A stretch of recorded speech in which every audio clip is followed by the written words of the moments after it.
Hi, I'm Ethan McKinley. It's the 2 Minute Terminator. It's episode 70, and we are going from the 2 hour 18-minute mark to the 2 hour 20-minute mark. We basically break down the Terminator films 2 minutes at a time, and we've come all the way to the end of the film almost. On the other end of the line. And I'm Ellie Fitzgerald, and I help Ethan dismantle the Terminator movies 2 minutes at a time. Also, It helps how are me you, reassemble. Ethan? I'm fine. How are you? Yes, I'm great. I've just come back from the gym, got stuck in traffic on the M25 because it's raining. And when there's a bit of rain on the roads, the whole country goes to pot. So, apologies, it's a little bit later. I should have been about half an hour earlier, but I don't give a fuck anyway. What have you been up to, Ethan? You've been working hard. Working hard and also watching Hoarders marathons. Are you still watching Orders? We are. Hit the music.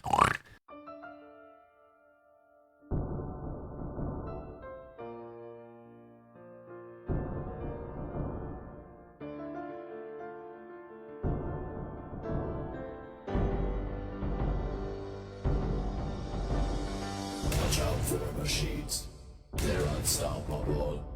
Watch out for machines, they will rule the world. Yes, I've been watching Hoarders marathons, Ellie. You did show me the one where the woman was keeping dead cats in her house, in her freezer, and just in plastic bags where the cat's body had like exploded. Yeah, well, And it the one I'm on almost now, It almost looked like it was vacuum packed. the one I'm on You just see, now, like, she's shitting into Target bags. And what the fuck are Target bags? well, Target's like an American chain store. It's a big supermarket that does everything. It's like Tesco's, but Do you know what that reminds me of? League of Gentlemen. You know, the Mrs. Iris and Mrs. Levinson. And she goes, "Yeah, Ashley, anything you give her, as long as it comes through a tube." Do you remember that horrible smell? What was it? Remember that horrible smell coming from my bedroom when we pulled up the floorboards? It was full of bags of sick.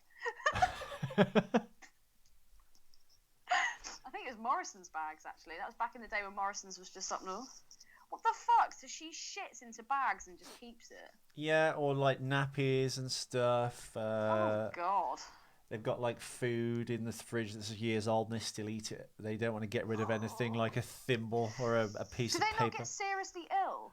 What I No. find whenever I watch these hoarded programs, these people are never ill. I know, because don't cough, they expose haven't got, themselves like, to skin, like diseases. It's so fucked up. they expose themselves to I guess diseases and things, don't they? Or like they're in a high bacteria environment, so they must have a wicked immune so that system. begs the question. You know, you get some parents that are like, "Oh no, I couldn't possibly let my children play outside in the mud and the puddles because they'll get bacteria on them." Oh no, you blah, blah, absolutely blah." should do that. If you expose yourself to You bacteria should, from an early yeah. age, you get a strong immune system later in life. Exactly. It needs practice, folks. Just don't keep dead cats in a freezer. That's a little bit fucked up. So anyway, to the listeners who've stayed with us for this long, thank you for listening. Thank you for making the Real Doll Show the massive hit that it was. I'm sure it's nothing to do with the fact we're talking about Terminator on there. They just saw a pair of fake boobs, literally an entire fake body, and decided to watch that show. I'm sure many of them were disappointed. Disappointment much. Weirdly as well, Ellie. I mean, it you gives a actually fuck exposed because- yourself on an episode and no one really took to that episode, yet we put a fake real doll on an episode in picture and in name, and the I guess the listenership goes crazy for it. Yeah, well, I've got shit tits, so it doesn't surprise me. What's the mailbag, you fuck? Pardon? You've got a mailbag, I understand. We've had We listener do have mailbag. It comes from our avid listener, Spoldner. Spoldner, we love you. He doesn't have a name, he just has a surname now. Yeah, but that's kind of endearing, though. It's almost like a pet name. So he writes in on the 10th of December, which was Thursday or Friday, but we didn't have a show on Friday because I had my work due and I was out partying until Sunday, basically. Deary me. Okay, so Spaldman writes, okay, so here is a list of what you see in the picture. So he's basically breaking down all the guns that he has beautifully laid on the t-shirt that Ethan so kindly got made for him, even though they put the fucking social network buttons in the wrong place, but oh well. Okay, so here's a list of what you see in the picture. Fact attack, Ellie. Fact attack. Never gets old, does it? Nice and short and concise. At the top left is the Bushmaster M4A3. That's what they used to call me. The Bushmaster. You're caged heat. Oh, I thought it'd be better. It'd be canned meat. It's basically the same thing as the Car 15 you see Sarah shoot at Dyson. Both are the AR-15 style gun. Has he bought these guns based on the fact that they're in the film? They're in the movie. Okay. He bought them just because he started listening to the show. The C in Car 15. And when the show ends, he intends to use them on us. Is that like a Colt 45? That's a beer. A Colt 45 is a gun, isn't it? Is that a beer? It's also a beer, but yeah. Billy D. Williams used to advertise it. Lando Calrissian himself. I just know because of this this song Colt 45. It was it's like a rap song. It's just getting high and smoking weed. It was good. We can go to the park after dark, smoke that tumbleweed. It's pretty rude. Sing about just fucking different chicks all around the world. It's great. You'd love it, Ethan. It's basically the same thing as the Car 15, but read that. It's Colt, which is just the manufacturer. At the top right is the Mossberg 590 with an internal magazine and folding stock. It's the same one that Enrique has when Sarah goes to see him. Whenever I hear the word Enrique, it just makes me think of Enrique's War from Bo Selector. Yes, when Enrique has... Wait, blah, blah, blah. It's the same one that Enrique has when Sarah goes to see him at the weapons cache. The tube underneath the barrel is the magazine. All of the rounds are inside this tube and fed into the chamber on its pumped. The one Sarah uses in the movie to shoot at her sister is a Remington 870, also with an internal magazine and a folding stock. You can tell that this is an internal magazine by the way that Sarah loads the rounds from the bottom of the gun. An external magazine is loaded outside of the gun and the whole thing inserted into the gun. Oh, so the thing we're looking at on the picture is you just put in the entire chunk of shotgun shells. Pump it up, basically, yeah. Nice. Thank God for James. You can tell that it's an internal magazine by the way that Sarah loads the rounds at the bottom of the gun. An external magazine is loaded outside the gun and the whole thing inserted into the gun. Oh my God. If we just change the word gun to vagina, this would be so entertaining. What most people refer to as a clip, the rounds you see on the side of my Mossberg are in what's called a side saddle, brackets. It's a bandolier? Yeah. What does that mean? A bandolier, it's kind of the thing you put ammo on. Chewbacca wears one in Star Wars. It's that kind of like weird belt with the chrome you know what? cigarette boxes on it. I was actually thinking about Star Wars today. I was just like, oh God, no. That holds extra rounds to be loaded when the gun goes empty. Sarah's 870 has the bandolier attached to the folding stock, so it is the same gun. Okay, back to the list. At the bottom right is my Para Ordnance P14.45 pistol. It's my 45 caliber pistol for a bit of extra punch. For when the wife's been naughty. Finally, at the bottom left is the Beretta M9. That's the one I showed you from the Frightliner episode. And yes, I mean the Zoophiles when I mentioned them being as elusive as Squatch in my other letter. I love that he calls them letters. So adorable.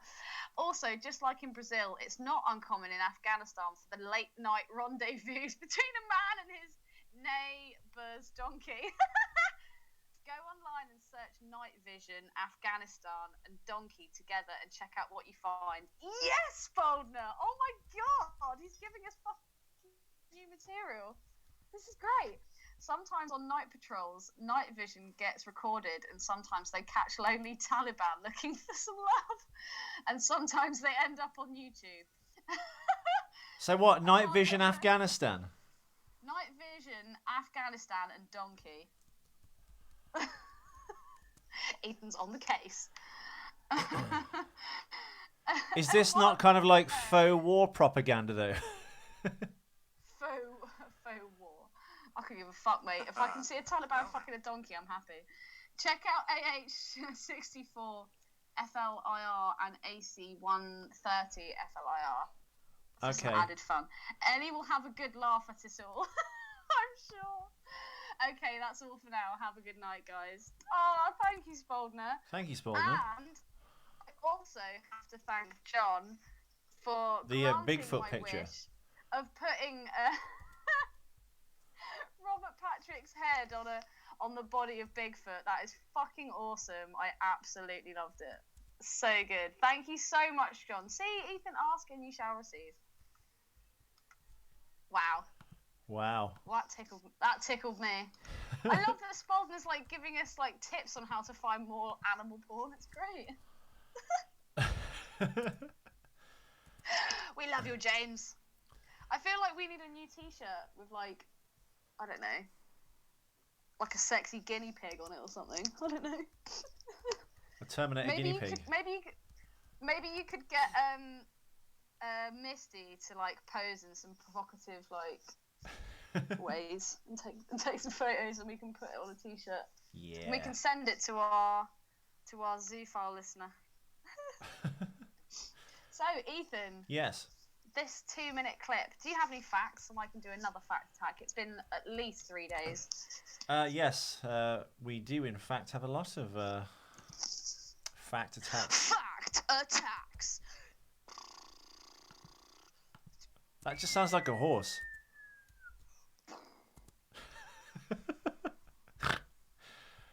Oh, Ellie. As an addition to Spaldner's comments and link, which I've now placed as, I guess, in the notes of the show, listeners, I've also put the documentary, The Dancing Boys of Afghanistan. Oh, God. Which is about essentially like paedophilia and child abuse in Afghanistan. They are our favourite topics. They are. It's an interesting documentary, actually. When people put on Facebook all these pictures of like babies and kids, really what that's doing is really twisting the mind of the likes of me and Ethan, and we've just gone completely to the other side, and we're like, right, okay, so if you're going to look at animals, I'm going to watch animal porn, and if you're going to look at kids, I'm going to look at paedophilia. So I blame the internet. Pedophilia? Pedo-Pete. Yeah, it's basically about, I don't know, in a I guess a country where everyone's, I guess, more overzealous and religious than perhaps even America, even more kind of like into their religion. It's essentially like warlords and child prostitution and paedophilia. Yeah. It's quite interesting. Shocking, in fact. Shocking. It's shocking, Bowen. It's shocking, Bowen. Right, yes, facts. Give us some facts. Oh, did you say what happens at the beginning at the end? No. I think we're going to have to change the new policy. I know we've got probably one more show apart from the credits on this, where we can discuss what's actually happening in Terminator 2. It's been a bit cursed this season in a sense, because everything that could have gone wrong has actually gone wrong. Why? What's gone wrong now? Oh, just, the troubles we had with copyright and Studio Canal. I know, but we've overcome it. And we it's have. all about overcoming the trials and tribulations. I think if we do return for Terminator 3... we need to create a policy of structure, I believe, because I don't know. I think because this film is such a good film and well contained, you kind of end up getting lost watching it as opposed to wanting to talk about it. So I can understand that, but the next few films are utter shite. Yeah, exactly. So I think that's just going to be an absolute kind of like. Just completely rip it apart. Yeah, it's going to be fun, I think. That shit, that's bollocks. She's not even hot. That's bullshit. All of it. Yeah, so, right, listeners. Traditionally, we are going to hopefully, from the future episodes, going to talk about the actual film in question for the first 10 minutes and then go off down the rabbit hole. Thank you for listening and sticking with us this far. We are, in fact, talking about Terminator 2, and we are going from the 2-hour 18-minute mark to the 2-hour 20-minute mark for the T2 Special Edition. There's actually, I think, 3 versions of this, apart from the Skynet edition, from which I took my notes. That's why nothing actually kind of works. So yeah, essentially we're going from there. It starts with Arnold Schwarzenegger getting his head smashed in with, God, what do you call it? A T-bar? An I-beam. T-bar. And it ends with Sarah loading her AR-15 gun that Spaldner just told us about. Well, we get to see that lovely model head in this scene, don't we? Where We were. Arnold gets his head smashed in. I would have And you get spoiled to now for the future of humanity as they sift through the ashes of the nuclear fire and they find this Facebook account for 2 Minute Terminator. You should copy and paste your letter next to the picture of or the cover photo I've put with the T-shirt and all your guns. So if anyone comes and looks at this in the future, they're going to know exactly what kind of guns they're looking at. Maybe I can do that. Well, I thought we should copy and paste it, but then he won't kind of get credit. So if we just copy and paste what he wrote, it looks like we've written it down. I don't know jack shit about guns. Well, you do now. So if you want fact, ownership our and extended credit for family your work, is Spaldner, James. you don't have to, of course. But if you want to, of course, you're absolutely entitled to write what the guns are. I mean, dude, he writes so much. He I just does. love his commitment. He's great. I really missed you, James, when you went away. Where did you go? Don't leave me. He didn't go anywhere. It was us that went away, and he kind of gave up on the show, probably. No, not at all. No, we missed like a week. There was like a week that we missed. But yeah, we've had lots of issues and trials and tribulations. But like I said, we have overcome them. So, But yeah, so we've got that lovely, as I was saying, we've got that lovely model head of Arnold Schwarzenegger, and we get the lovely like plastic eye. I actually don't mind the head in this scene when the I-beams actually does the final hit on the head. I know it's fake, but it looks really good. It does, and I was actually going to say that it actually really does look like Arnold Schwarzenegger. Yeah. Even the eye looks really quite apt. The human eye, you mean? Yeah. The human one. The human one.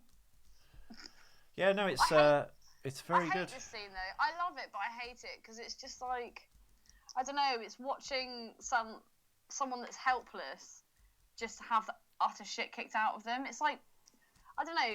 You know those like hip hops, what is it? Hip hop world star things. World Star. Yeah, some black kid's gonna run and go World Star. World star. When you see like loads of people and one person and they literally haven't got a fucking chance. What, You're running just in and like, kicking an unconscious person in the face? Yeah, it's so fucked up, man. Like I hate an unfair fight. I really do. Well, they don't mind it on World Star. What did you when you They saw the really film, don't. Ellie? When you saw the film, did you think that was Arnold Schwarzenegger done and dusted? I did. I was fucking devastated. I thought that Sarah, when I first saw this, I thought Sarah was gonna have to like finish him off. Ooh, I really did. It was fucking heartbreaking, and this is gonna sound. I can't believe I'm gonna say it, but I'm gonna because I'm dedicated to this podcast. When I was a kid, I always used to see my dad as the Terminator. So this bit was just like, no, you can't die. You have an unhealthy obsession with your father. I do. Yeah, I don't know. Then again, though, I think when I watched it, I think in the first one, does the power reroute? He finds a way of like resurrecting himself. I don't. That was going to be a question that I was going to ask. How did that actually happen? Because obviously he has. So we've got Patrick, you bastard, watching poor Arnie just crawling on the floor with one fucking arm, still trying, still doing his utmost best to protect this dear boy. And yeah, he's reaching for his gun, and he gets stabbed in the back. He gets skewered. Robert Patch just, yeah, absolutely. And the thing I don't get actually is when he first stabs it in and he kind of like moves it around a bit. Why would he do that? Why not just stab it just straight through straight away, or repeatedly stab him? What's the whole point in moving it around? I guess it would fuck your insides up. Yeah, but that's just gonna... stirring it round and trying to break as much as you can, basically. But does that not suggest? I mean, that's almost like a form of, because he can't cause pain, can he? So that's almost like a form of torture. Yeah. But a Terminator doesn't have any emotion. Well, you Whereas suggested Robert Patrick in this moment is almost like a cat. It's like a cat playing with a mouse. Do you not think? You suggested in a prior episode that perhaps as they are infiltration and like able to learn, and the T-1000 is more advanced, even though he's not been switched to good or evil or to learning. No, I think my point was that since Arnold Schwarzenegger had that chip taken out and then re-put back in, he's a more independent thinker. I don't know so much about the T-1000 because he's very, very slick. So he would probably, I doubt he would feel the, I don't know.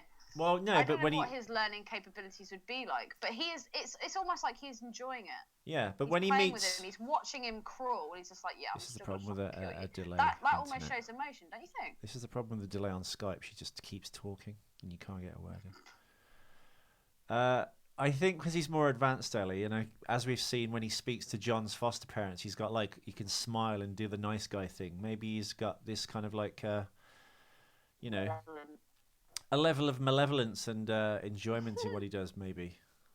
He's not just a robot. Yes. Arnold Schwarzenegger was very like a one-note character in the first one. And the same way in this film, I think, in many ways, he's kind of like one note until, I guess, the end, when he understands everything, but he has to obviously put himself in the molten metal. But when he says he can't self-terminate, I always think he shouldn't even suggest that if he doesn't have the ability to kill himself.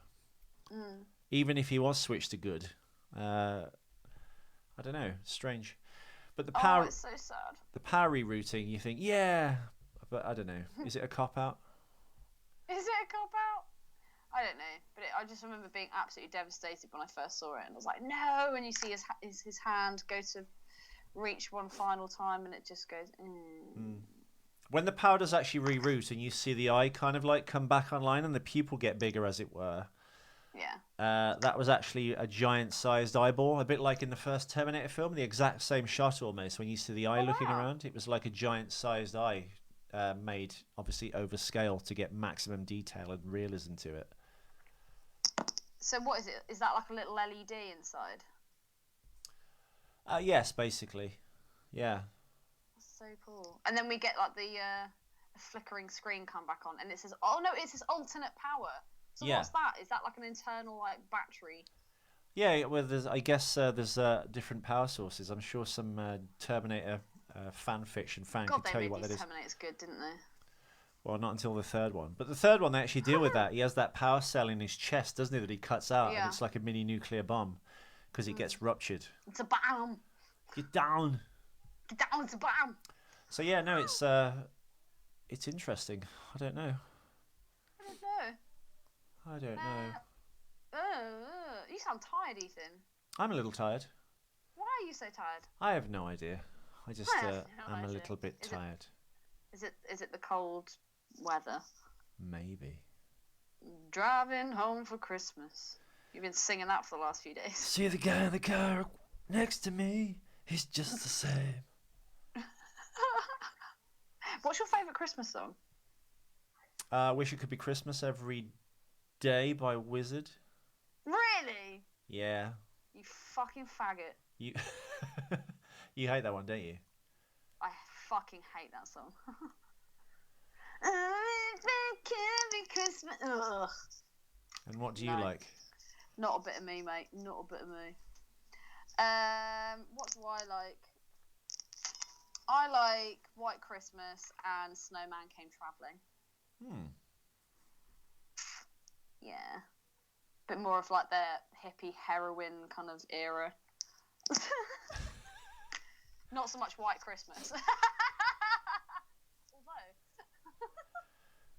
Although. What do you think of the fake arm, by the way, on Arnie? He's trying to tuck his giant arm behind his back to put this fake arm kind of rig on that he's wearing, so he looks like he's got his arm ripped off. But I don't know. I think it's pretty good actually. So would he have had his hand behind his back then? Yeah, or down his side. I mean, you can kind of see it, I think, later in the film in the next their final scene, essentially. I hadn't seen it, so I think he's done it quite well. Yeah. It's not something that I had noticed. It's just, T-1000 stirring his guts, and he puts stirring his gut. puts that spear right through his battery, his power source. Torso. Is that? Does he actually know where his power source is though? Well, of course he would. They would know about each other, wouldn't they? I'm sure he'd have some fireline to stop a Terminator, especially if the Resistance, I guess. But he didn't do a very good job because he found an alternate power. He didn't, but as I said before, in the beginning of this film was meant to be the Resistance breaking into Cyberdyne, finding the time displacement device, exactly like the start of Terminator Genesis, where they took it from. And sending, they're seeing the T-1000 going through and being too late, and then going into, I guess, the inventory and finding like Terminators, which you like literally take off the rack like a shirt, and getting the chip out, reprogramming it, and sending it through to the past in order to stop the T-1000.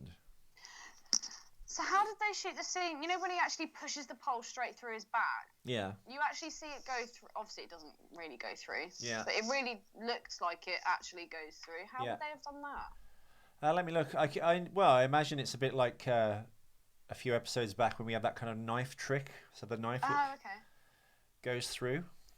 But... Yeah, because I literally just watched it again. I was like, wow, that's actually pretty fucking precise. It looks really real. It's amazing. And then his little LED comes back on. Well, okay, so I've paused the film at 2 hours 19 minutes exactly. This is the special edition. If you were going off another edition, you won't see what I'm seeing. But just as he does the hit, there's a scene with the Terminator lying on the grate, and you've got Robert Patrick. I think it's a dummy. Oh, really? Yeah. Wow. Okay, I'm getting close to it. I'm about 20 seconds away. Still on. Yeah, I think it's a dummy, and then it does a really sharp cut to Arnold from above. Ah, I was gonna say because that looks fucking spot on. And in the same second of 2 hours 19 minutes, Arnold, I think, is lying on his side, and they've built the body to make it look like he's actually lying down. Because the way his arm is cut, his shoulders coming off, and his arm, and where his head is, it looks like he's lying on his side, and they've built like a fake body off to the side of it. So he's really. Oh, I see what you mean. Yeah. He's shoving a spear down the side of his body, essentially, but it's meant to look like he's coming through. Oh yeah, I see what you mean. It very quickly cuts. I just saw the 2:19. Yeah. You see the body, and then it quickly cuts to his face. Yeah, that probably was a dummy. Nice. Awesome. Yeah. Nice. Nice. Well, did you have anything more you wanted to say about this 2 minutes, Ethan? No, we've got more, I guess, not clips, but facts and things coming in the next episode. Fact attack. But yeah, next episode I would like to start doing the actual film, and then we can fill the rubbish on at the end. Okay. Well, yeah, just fucking prep me beforehand. Thank you for the letter, everyone. Thank you. God, I am tired. Sorry, Spalding. Thank you for your letter. It was very informative. Apologies for the low energy. We shall return with another episode. I think we've got 2 episodes left before the end of the film, and then we'll have credits, and then we'll have some like fun special bonus episodes where we discuss the bits that we missed. Bone arse. As in the Skynet edition with all the clips. We'll do a bunch. We'll do a commentary on some of the clips, I guess. Yeah. Yeah. Awesome. We've kind of done it. We've kind of done a toy episode as well. That was kind of at the end of the last season, where we did kind of like all the toys really that were from Terminator 2. So we kind of started this show kind of with the toys, as it were. Toys. But yeah, thank you so much for listening. Now we need to think of a lurid title to get the punters to listen to this one. Oh, it's got to be something disgusting. Child sex in Afghanistan. There we go. Donkey Afghan Taliban back gangbang. Hasta la vista, baby.